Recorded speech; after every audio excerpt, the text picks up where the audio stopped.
Welcome back to Symbol Block Studios devblog. Today we're going to be going over unit stances and squadrons, along with why we have it set up the way we do. Gonna go ahead and press the play button. And as you can see, we have a button here. We click it, we are brought over to our unit here. We can see there are several buttons. I'll explain what all of them do shortly, starting with this one. This one allows us to move where our unit goes, say to over here. All of our units went over to that location as quickly as they reasonably could, and will stay at that location to their best of their abilities, which basically just means until they run out of fuel, which would be a while. Starting with these four buttons up here, these are combat stance buttons. This one is breach, this one is evasive maneuvers, this one is escort, and this one is kite. Seeing these symbols now, they are not finalized. If you guys can come up with better symbols for these, let me know. We're always open to hearing our audience's feedback. I'll explain this button later. We're gonna go ahead and tell our unit to go attack this squadron I have manually placed here. We'll eventually add an indicator to tell you where these guys are. But for now, you just have to remember. Okay. They'll make their way over there as quick as they reasonably can. We'll set them to breach. And as you can see, combat has started.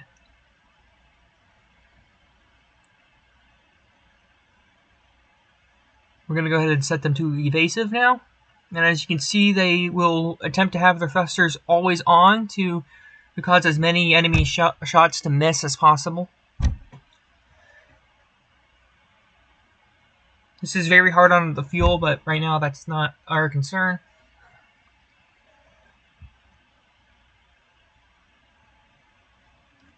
Okay, it doesn't look like we're going to win this, so we're going to go ahead and set the waypoint way over there and press the retreat button.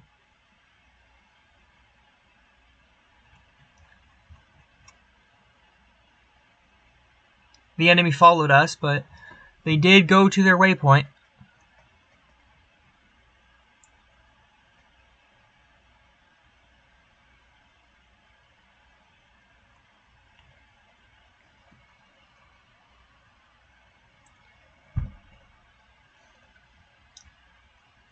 And as you can see, we got absolutely wrecked. we only managed to take down, let's count them up real quick. Did we take a single one down? We took one fighter down. Yeah, that did not go well for us. Now we're going to restart the game to show you the other two stances. Skipping straight over to order our units to move over.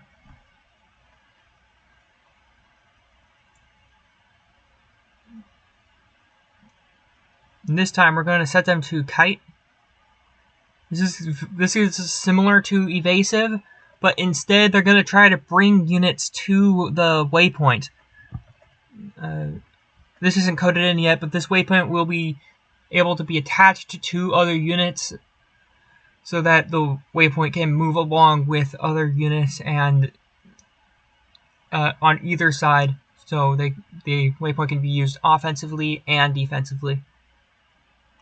Anyway, show off the functionality. We're going to put the waypoint over here and show that the battle is going to drift this way.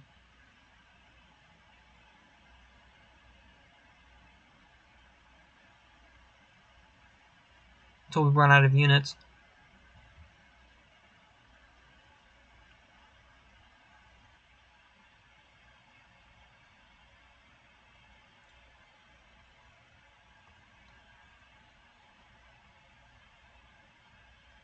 We're going to set them to escort. Here. This one is going to focus more on damage output, while this one's going to focus on keeping the unit alive, since if the unit dies, it won't make it to the waypoint. Whereas this one assumes that you're already at the waypoint. And the units will attempt to do as much damage as possible to the enemy so that whoever you're protecting doesn't get destroyed.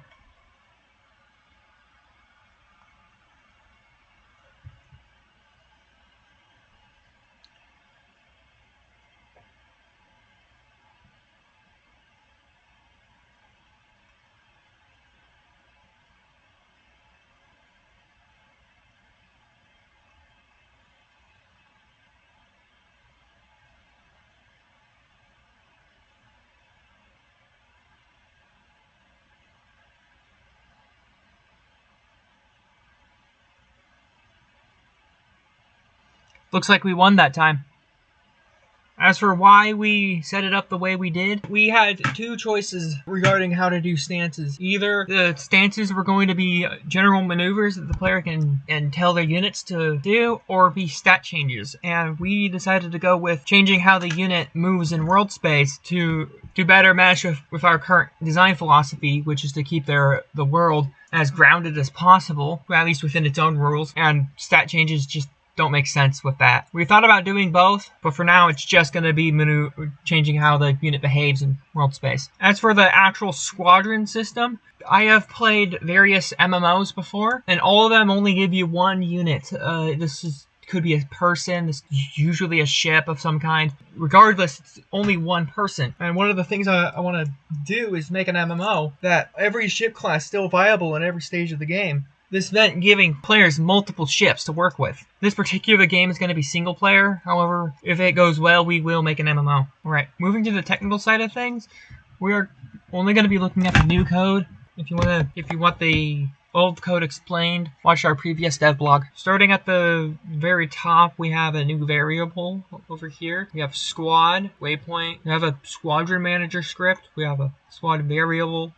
We redid how the unit sees ships for performance reasons. Alright, starting with the first change, we used to do a collision box to check for enemies. However, needing to run that every single frame caused major lag when we had over 200 units on the screen at once. So we instead changed it so that it checks a box. In this part of the code, the box has already been made, but this set of code here is set to run every 5 seconds. It'll check a box around the ship within its radar range. It does not necessarily need to attack the ships within its radar range. However, it is currently coded to do so. It will clear its list of old data, then check for every collider that is within that box, and run the same checks it did previously. By putting it on a timer, this means that the code runs 250 times less often than it did before, saving on a massive performance on the physics front. Currently, our performance is able to handle 600 ships. This is enough for normal play, however, it will struggle in the late game if both teams have carriers, is likely to happen. We will continue optimizing our game until it can reasonably handle 1,000 units. As for our current performance on 1,000 units, the game didn't crash, it just took a long time to process that many units. Frame rates were about 5, with the bottleneck being on the CPU end, not the GPU. We're using sprites. Moving on to the next section, we are going to go over how we did stances. Over here we have our 5 stances that the unit can be in: breach, kite, evasive, escort, and retreat.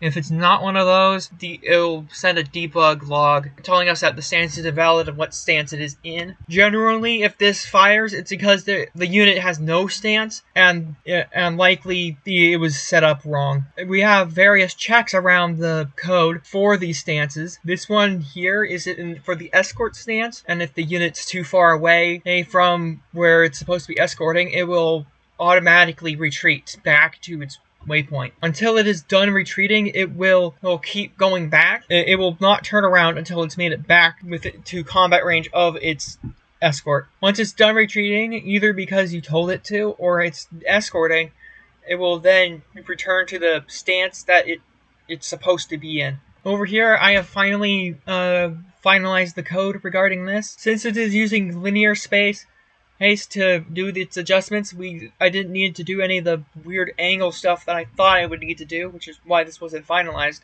So now we have a speed modifier. This doesn't affect how fast the RCS thrusters apply thrust.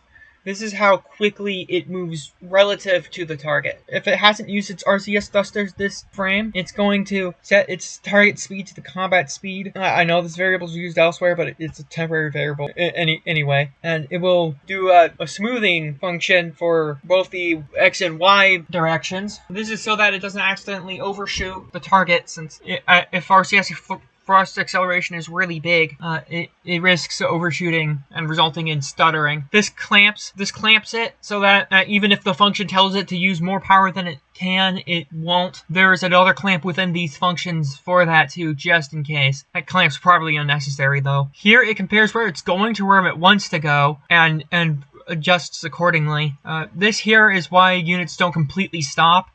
I can add code that makes it stop, but doing that means that forces might not be applied properly. Now, here we have how the evasive and kite stances work. If it has not used its RCS thrusters and it's in combat, it will just go to a new point. It's not complicated. Breach works because that's what the AI is intended to do by default. There is currently no checks for breach, only checks for the other ones. Alright, that is all for this dev blog. I hope you enjoyed watching. Please like and subscribe if you look forward to playing this game. We have decided that when we're ready, we will make a demo. However, that's still going to be a few months out. So, probably about 20 devlogs. Thank you for watching. Goodbye.